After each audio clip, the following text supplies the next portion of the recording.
Tiger Raja Singh है, जिनका नाम सुनते ही कठमुल्लों में बड़ा ही गुस्सा फैल जाता है। बीजेपी से गुस्सा है। भारतीय जनता पार्टी मेरा एक परिवार है भाई, मैं मेरे परिवार को खत्म होते नहीं देख सकता। हिंदुत्व के काम से तो आप दूर जा ही नहीं सकते। हमारा जीवन ही हिंदुत्व के लिए हुआ है। हमारे लोग अभी भी भ्रम में बैठे हैं कि ये गौ मांस खाने वाला हमें वोट डाल। कई मुसलमान स्ट्रेटेजिकली बीजेपी में जा रहे हैं इन दिनों में। प्लानिंग है उनकी कि आने वाला समय युद्ध का समय है कि हर वो नौजवान शस्त्र विद्या सीखे, शस्त्र की ट्रेनिंग ले। हम आपके साथ पहले भी थे, अभी भी है, आगे भी रहेंगे। लड़िए और हम लड़ेंगे तो ही अगली पीढ़ी बचेगी, तो ही देश बचेगा। नमस्कार, मैं हूं सुरेश चौहान के और चलते चलते में पुनः एक बार आपका स्वागत है। आज हमारे साथ टाइगर राजा सिंह है, जिनका नाम सुनते ही कठमुल्लों में बड़ा ही गुस्सा फैल जाता है। आपका स्वागत है। बहुत बहुत आजकल आज तक हम परिचय कराते थे टाइगर राजा का, भाजपा के एमएलए, लेकिन अभी इस बार ये परिचय नहीं करा पा रहे हैं। क्या हो गया राजा, एकदम बीजेपी से गुस्सा है?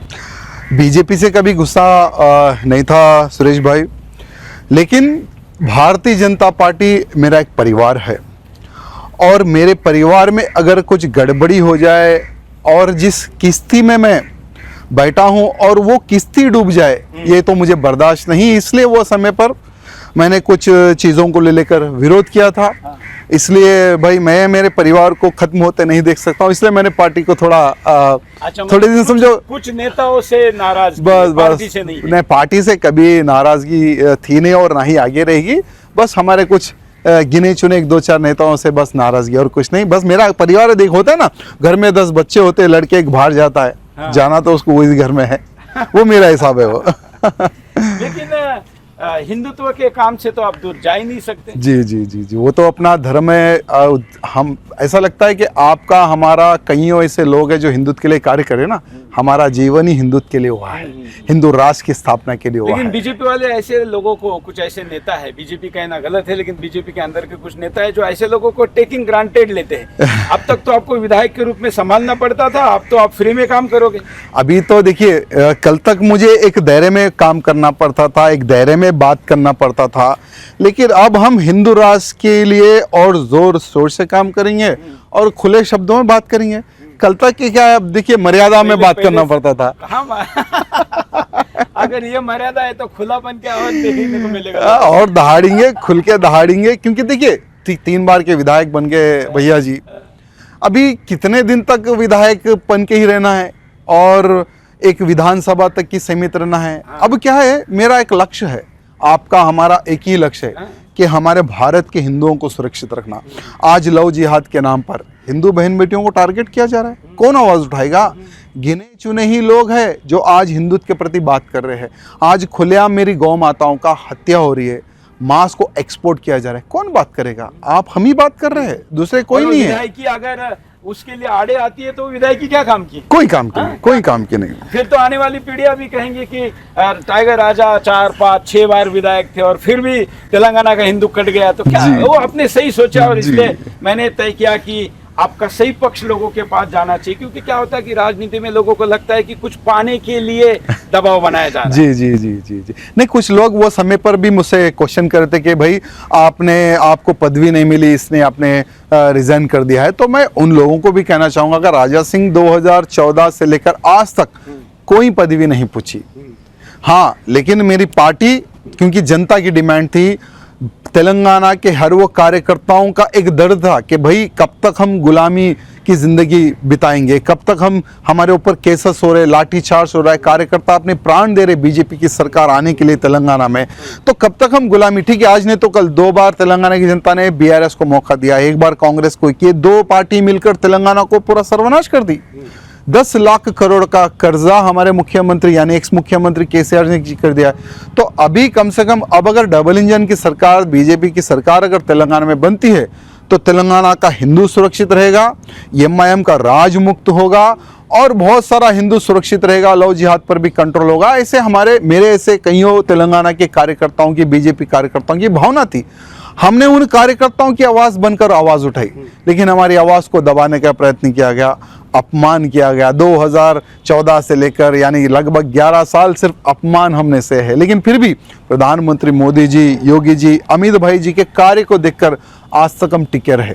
क्योंकि देखिए, भूत होना भविष्य, सेंटर से बीजेपी कभी हारना नहीं चाहिए, कभी झुकना नहीं चाहिए, क्योंकि अगर एक बार बीजेपी अगर खत्म होगी सेंटर में तो हिंदू सुरक्षित नहीं रहेगा। क्योंकि इन कांग्रेसों की नीति आपको पता ही है, कोई छिपावा नहीं है। ये वही कांग्रेस है जो हिंदुओं को सर्वनाश करने वाली कांग्रेस है, गौ माताओं को कटवाने। बीजेपी में है, कईयों लोग आ गए, ठीक है, वो तो मुखटा लगा कर आ गए हैं। जब भी उनको लगता है कि यहाँ पर कुछ गड़बड़ होने लगे तो तुरंत वो जो सो अपना पाला बदलने में कोई समय नहीं लगेगा। बिल्कुल।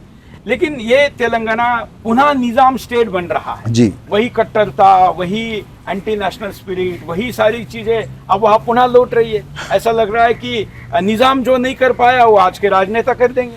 देखिए, रेवंत रेड्डी अभी तेलंगाना के कांग्रेस के मुख्यमंत्री है। एक समय पहले यही रेवंत रेड्डी जी एबीवीपी के कार्यकर्ता रहे हैं, यानी हिंदुत्व के प्रति और निजाम के प्रति उनको अच्छे से नॉलेज है।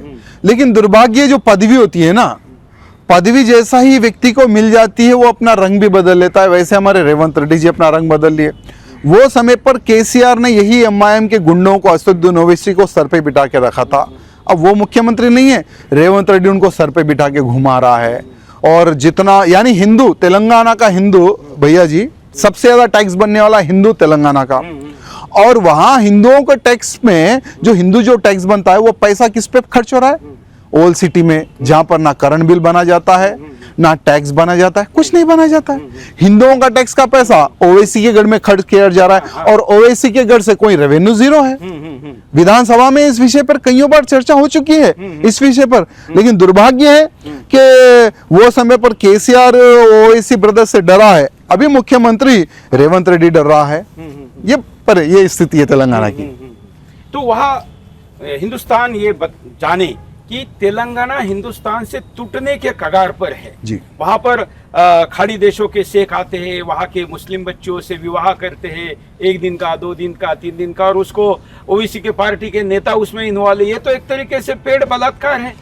बिल्कुल आपने सत्य कहा है कि पुराना जो शहर है जहाँ का सांसद असदुद्दीन ओवैसी है, उसी के क्षेत्र में ये सऊदी अरब से ये अरब लोग आते हैं, मुस्लिम लड़कियों को 1 महीने के लिए मुताह विवाह करते हैं, 2 महीने के लिए मुताह विवाह करते हैं, उनको किराए पे लेते हैं। जितने दिन उनसे सामूहिक बलात्कार कहो या कुछ भी कहो वो करते हैं, उसके बाद में वो चले जाते हैं, फिर दूसरी लड़कियों को टारगेट करते हैं। और कभी भी इस विषय पर ना ही असदुद्दीन ओवैसी ने आवाज उठाई है और ना ही अकबरुद्दीन ओवैसी ने आवाज उठाई है। ना विधानसभा में इनकी कोई आवाज उठती है और ना ही पार्लियामेंट में उठती है। समुदाय के सभाओं में भी इस पे नहीं बोलते हैं। लेकिन ये धंधा करने के पीछे उनके लोग हैं। मैं समझता हूँ कि ओवैसी भी शायद उनसे कमीशन लेता होगा। क्योंकि उनके नेता तो इसमें लिप्त पाए गए। और मुझे ये बात किसी बीजेपी वाले ने नहीं बताई। जी। मुझे ये बात मैं जब आपके कार्यक्रम में आया था तो वहाँ की मुस्लिम बहनों ने आके बताई। जी। तब हमने उस पर आवाज उठाया था। इतना ही नहीं, अभी तो ये माहौल हो गया तेलंगाना का, लगभग बांग्लादेशी यही ओवैसी के गढ़ में 20,000 बांग्लादेशी छुपे हुए हैं, जिनका आधार कार्ड, वोटर आईडी कार्ड बनवा कर ये ओवैसी उनको पाल रहा है। बांग्लादेशी पाल रहा है, रोहिंग्याओं को पाल रहा है। 2 दिन पहले एक पाकिस्तानी मुसलमान जो कि 10-15 साल पहले भारत में इनलीगल रूप से घुसता है, तेलंगाना में आता है, एक हिंदू लड़की को टारगेट करता है, एक हिंदू लड़की से विवाह करता है। जब उस हिंदू लड़की को पता चलता है कि ये पाकिस्तानी है, तो वो हिंदू लड़की पुलिस स्टेशन में कंप्लेंट देने जाती है, तो उस हिंदू लड़की को सताया जाता है, कंप्लेंट नहीं दिया जाता है। जब पूरे हिंदुवादी संगठन जब प्रेशर डाले, तब जाकर उस पाकिस्तानी मुसलमान को अरेस्ट करते हैं। तब जाकर तेलंगाना की गवर्नमेंट कि इसका परिवार पाकिस्तान से कब भारत आया, कब तेलंगाना में आया, अब उसकी इंक्वायरी चल रही है। अब वो लड़की खुलेआम बोल रही है कि उस पाकिस्तानी मुसलमान के खिलाफ कि उसने कितना अत्याचार किया है। इसमें हमारी हिंदू लड़कियों की भी गलती है भाई साहब। हमारी हिंदू लड़कियों की क्या गलती है भाई? अब आप पाकिस्तानी वो मुसलमान है बोल के आपको अब पता चल रहा, पहले तो मुसलमान था ना। तो मुसलमान से दोस्ती करने से पहले, मुसलमान से प्यार करने से पहले हमारी हिंदू बहन बेटी इतना जान ले कि वो प्यार नहीं है, प्यार के नाम पर जिहाद है। बिल्कुल वो तो है ही। लेकिन मेरा थोड़ा फोकस आज मैं ओवैसी पे तो हम हमेशा जानते हैं कि वो तो काल नेमी भले वो भारत माता की जय कहने के लिए कहता है कि गले पे छुरी रखो लेकिन नहीं बोलेगा। लेकिन आजकल पाकिस्तान के विरुद्ध में बोल के लोगों को लग रहा है कि ओवैसी कहीं राष्ट्रवादी तो नहीं बन गया। तो उसका ये जो एक्चुअल वो क्या है, आपसे ज्यादा कौन जानता है? देखिए ओवैसी जो है ना, जैसे गिरगुट को आपने देखा होगा कि समय देखकर वो कलर बदल लेता है, वो ओवैसी है। ये ओवैसी आज सिंदूर के ऊपर बात कर रहा है, पाकिस्तानी आतंकवादियों पे बात कर रहा है। क्यों बात कर रहा है? क्योंकि पहलगाम में जिन हिंदुओं के कपड़े उतार के मारे गए, मारने वाला मुसलमान, भले वो आतंकी है।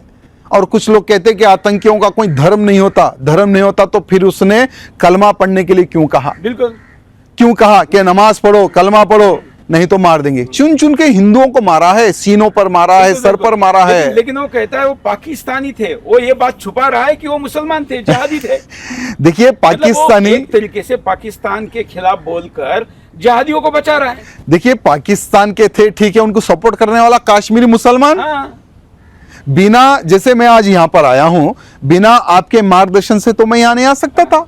आपके ऑफिस आया हूं, आपके दर्शन किया हूं, बिना आपके आज्ञा के मैं नहीं आ सकता। इसलिए कश्मीर का बहुत सारा मुसलमान इन आतंकवादियों को सपोर्ट कर रहा है। आज भारत में कईयों बम धमाके हुए, क्या कभी ओवैसी ने पाकिस्तान के खिलाफ क्या बात की है?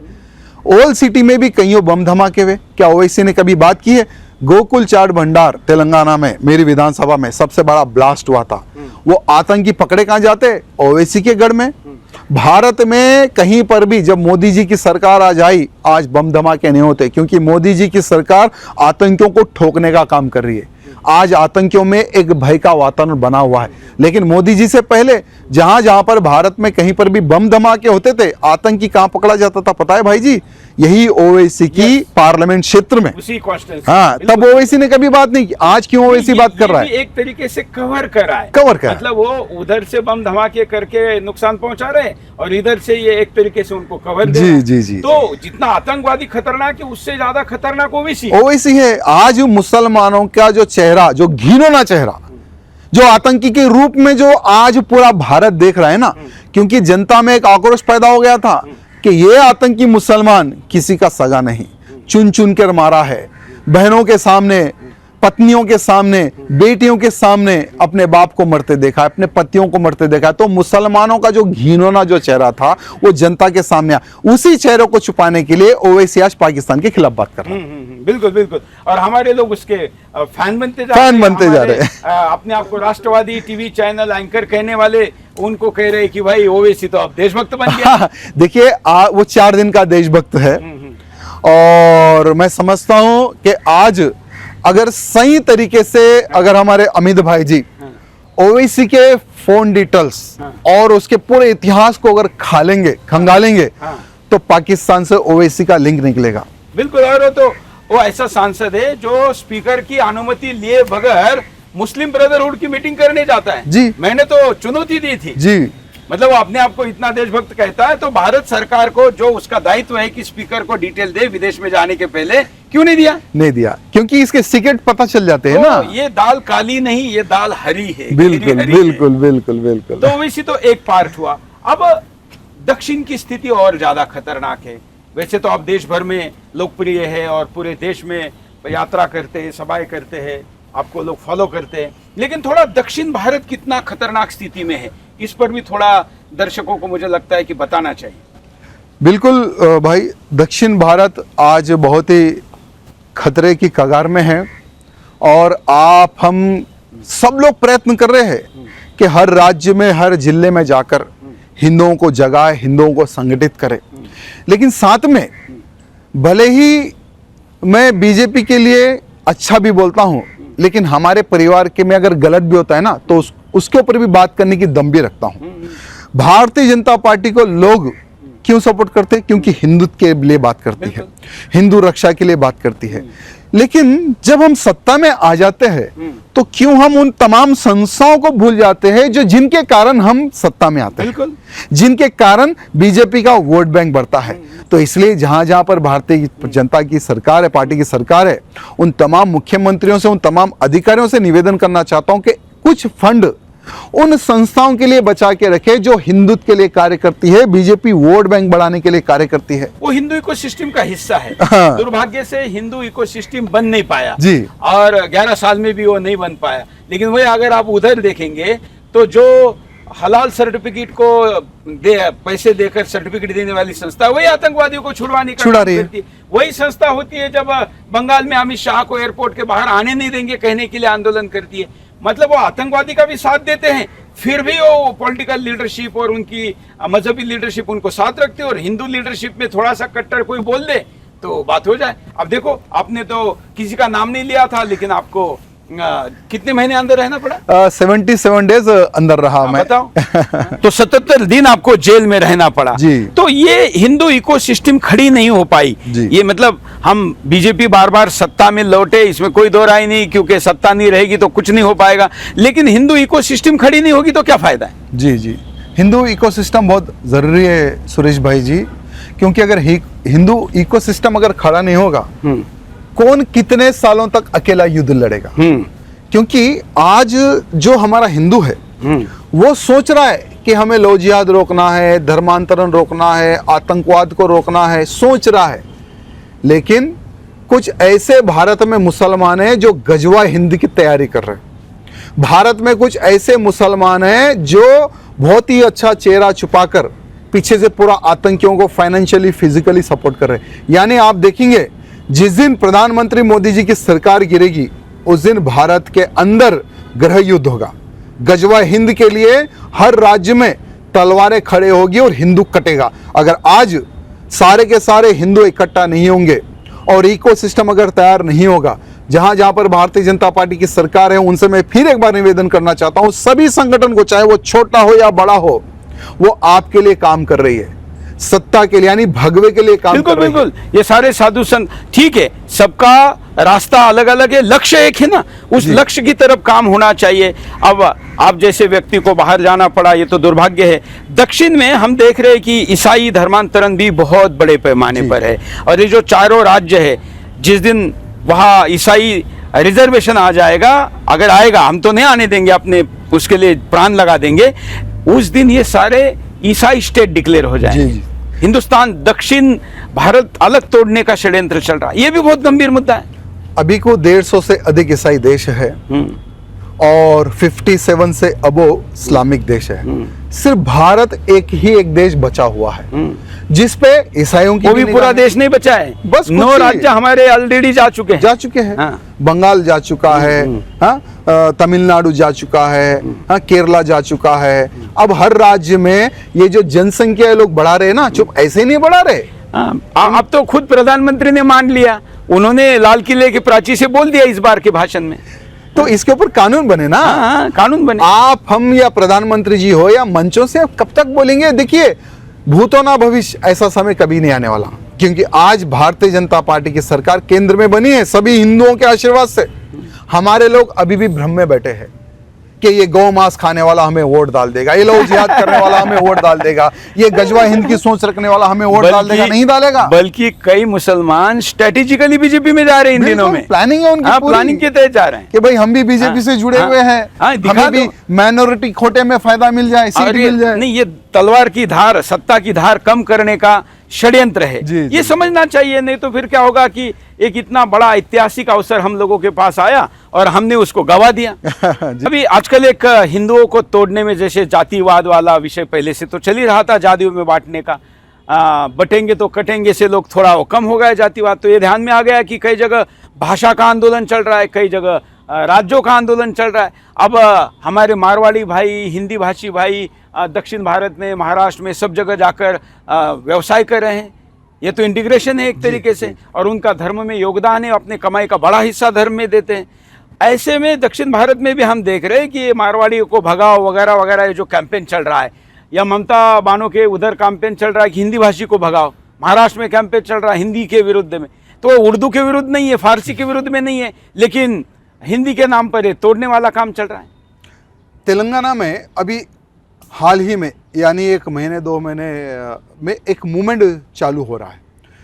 पार्किंग को लेकर 1-2 लोगों में लड़ाई होती है। एक होता है ज्वेलरी शॉप वाला और एक होता है बिल्कुल ज्वेलरी शॉप के पीछे एक मकान है, वहाँ पर साई नामक एक अच्छा ही कार्यकर्ता है, वो गाड़ी लेकर जा रहा था, वहाँ पर बीच में एक 4 व्हीलर थी, तो पार्किंग को लेकर गाड़ी तू हटा मैं हटा में दोनों झगड़ लिए और जो व्यक्ति ने साई को मारा उस पर FIR भी हुआ। और वो जो साई जो है वो SC कम्युनिटी का है। तो हमारे तेलंगाना में एक ईसाई एक कम्युनिटी है जो हिंदुओं का धर्मांतरण करने में कार्य करती है। वही कम्युनिटी के कुछ लोग पार्लियामेंट चुनाव लड़ते हैं कोई दूसरी पार्टी से, उनको अभी कोई काम बचा नहीं है। बहुत सारे ऐसे लोग हैं उनको कोई काम बचा नहीं, अभी क्या करना, चलो हमारे SC भाई पे हमला हुआ और हम ये मुद्दा उठाएंगे, मारने वाला कौन, मारवाड़ी। मारवाड़ी मुक्त तेलंगाना हो, गुजराती मुक्त तेलंगाना हो, राजस्थानी मुक्त तेलंगाना हो। आज तेलंगाना में जितने भी जो शॉप है, हमारे जो कारोबार है, वो पूरा मारवाड़ी, राजस्थानी, गुजराती, जैन हाईजैक कर रहा है। इनको मुक्त के लिए हम लोग एक अभियान शुरू करेंगे। अभी लगभग ये जो यूट्यूब चैनल वाले होते हैं जो 500,000 रुपए वाले, ये लोग क्या करना, ऐसे लोगों को डिबेट में बिठा देना, उनके वीडियोस वायरल करना, तो उनके वीडियो को प्रमोट करने वाले भी यही लोग हैं। आज मैं उनसे पूछना चाहता हूँ कि बहुत सारे बांग्लादेशी रोहिंग्या तेलंगाना में आकर, अफगानी, पाकिस्तानी 71 देशों के घुस बैठे हिंदुस्तान में 10 करोड़, बिल्कुल तेलंगाना में ये सब लोग जो घुसकर, आज देखिए जो बढ़ई का जो काम होता है कारपेंटर का, उसमें यही लोग बांग्लादेशी और रोहिंग्या काम कर रहे हैं। आज बहुत सारा गौ माताओं को मांस कर उनका मांस एक्सपोर्ट करने वाले यही लोग हैं। खैर वो तो हिंदू कोई काम करता नहीं, लेकिन ये लोग जो काम को यहाँ जगह, जो कटिंग जो करता है नाई समाज, उनका एक समाज था। अभी लगभग बिहार से मुसलमान तेलंगाना में आकर सारे के सारे नाई शॉप खोल रहा है। उत्तर भारत का तो सारा नाई समाज, मतलब उनका दुकान का बिजनेस ये सारा उन्होंने ले लिया। आज फ्रूट मार्केट इन्हीं के कब्जे में है, फूल मार्केट इन्हीं के कब्जे में है। तो ये जो मारवाड़ी, राजस्थानी, गुजराती को जो टारगेट कर रहे हैं, क्या आपको ये लोग नहीं दिख रहे जो तुम्हारा बिजनेस पूरा हाईजैक कर लिए? आज बड़े बड़े मॉल्स आ गए हैं जो एकदम रेट गिराकर बेच रहे हैं। क्या आपको वो बड़े बड़े मॉल्स क्या नहीं दिख रहे? ये एक बहुत बड़ा षड्यंत्र, क्योंकि देखिए हिंदू धर्म के प्रति सबसे बड़ा योगदान देने वाले मारवाड़ी, राजस्थानी, गुजराती, जैन, तो हिंदू धर्म को बढ़ाने वाले यही लोग हैं। तो हिंदू धर्म किससे बढ़ रहा है? वही कम्युनिटी को ये लोग टारगेट करें। लेकिन मेरी खुशनसीबी है कि मैं एक हिंदी भाषी हूँ और पूरे तेलंगाना राज्य में मैं अकेला ही विधायक हूँ। मेरे किसी भी मारवाड़ी भाई को तकलीफ ना आए ऐसा मैं प्रयत्न कर रहा हूँ। और हमारे बंडी संजय जी भी मारवाड़ियों के समर्थन में आवाज़ उठाई है। और तेलंगाना का मुख्यमंत्री आवाज़ बंद करके बैठा है, मौन करके बैठा है। मैं तेलंगाना के मुख्यमंत्री से पूछता हूँ, क्या मारवाड़ी, राजस्थानी, गुजरात ने क्या तुमको वोट नहीं दिए हैं? वोट दिए हैं। और वो हिंदुस्तानी है कि नहीं? हिंदुस्तानी है वो तो। भारत का संविधान कहता है कि कोई भी व्यक्ति कहीं पर भी जाकर कारोबार कर सकता है, कहीं पर भी जाकर जी सकता है। लेकिन महाराष्ट्र का जो पैटर्न है ना, वो तेलंगाना में लोग इंप्लीमेंट करना सोच रहे, सो होने वाला नहीं है। क्योंकि हम सब लोग उन सभी समाज के रक्षक के रूप में, सेवक के रूप में खड़े हुए हैं। बिल्कुल बिल्कुल। कार्यक्रम के अंत में जरा सभी देशवासियों को क्या कहेंगे? सभी, खास करके मैं युवाओं से कहना चाहूंगा कि आने वाला समय युद्ध का समय है। युद्ध कैसे लड़ना है ये आपको सोचना है। तो मैं सभी नौजवानों से निवेदन करना चाहता हूं, सुदर्शन चैनल के माध्यम से हमारे सुरेश भाई को साक्षी रखकर, कि हर वो नौजवान शस्त्र विद्या सीखे, शस्त्र की ट्रेनिंग ले। ऑलरेडी भाई साहब ने भी कई ऐसे ट्रेनिंग कैंप भी चालू किए हैं। अब तो यूनिवर्सिटी शुरू करे, यूनिवर्सिटी भी शुरू करे सभी नौजवानों को, हिंदुओं को तैयार करने के लिए। इसलिए सभी नौजवानों से निवेदन है, अपने धर्म की रक्षा के लिए, अपने देश की रक्षा के लिए, अपने समाज की रक्षा के लिए हर वो नौजवान को इकट्ठा होने की आवश्यकता है।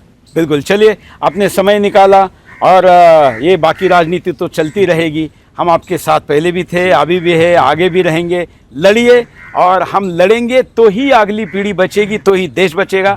आपने समय निकाला इसके लिए बहुत बहुत धन्यवाद। जय श्री राम। जय श्री राम। जय श्री राम।